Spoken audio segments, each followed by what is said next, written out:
Am I the jerk for refusing to keep driving my wife to her pet sitting jobs?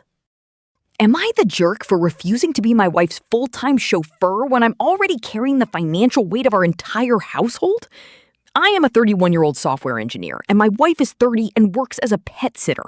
She is genuinely good at her job, but the transportation involved has become a major source of stress in our marriage.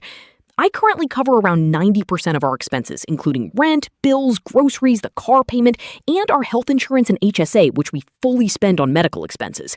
I also give her $500 a month for personal spending. We had agreed to save any extra money so we could travel around the US before eventually leaving the country, but she recently spent $2,000 upgrading her concert ticket for a band, despite already having a regular ticket. We also recently moved.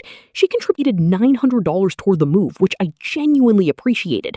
However, she had to fly back to our home country for medical treatment right in the middle of it, so I ended up handling all the packing, unpacking, and around 10 car trips by myself. Obviously, I do not blame her for needing treatment, but doing the entire move alone added a lot to the exhaustion I was already dealing with.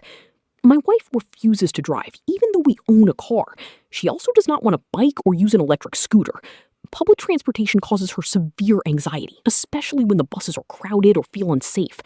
I understand that her anxiety is real, and I feel bad that she has to deal with it. However, using ride-sharing apps every day would wipe out most of what she earns, and our budget is already tight. I work from home, usually 10 to 11 hours a day, and I am working toward a promotion while dealing with a very unstable tech job market. We split the housework roughly 50-50. I used to drive her to clients fairly often, but after moving farther away, it has become much harder to do without constantly interrupting my work. Today, she texted me from a crowded bus because she was panicking, and I tried to support her over text as much as I could. In reality, she had been sitting at a local cafe for an hour. Later, she reminded me that she has a month-long cat-sitting job coming up that pays about $500 for 20 visits. The pay itself is decent, but the route is extremely inconvenient, especially given her anxiety around public transportation. Before she accepted it, I warned her several times to seriously think through the logistics because I could not guarantee that I would be able to help.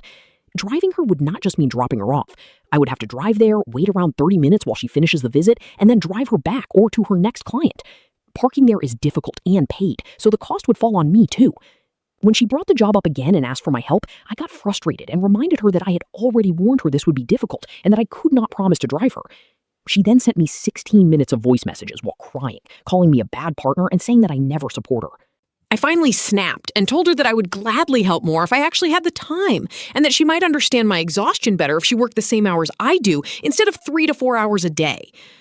I know that was harsh and dismissive. She responded that I am always whining about my schedule.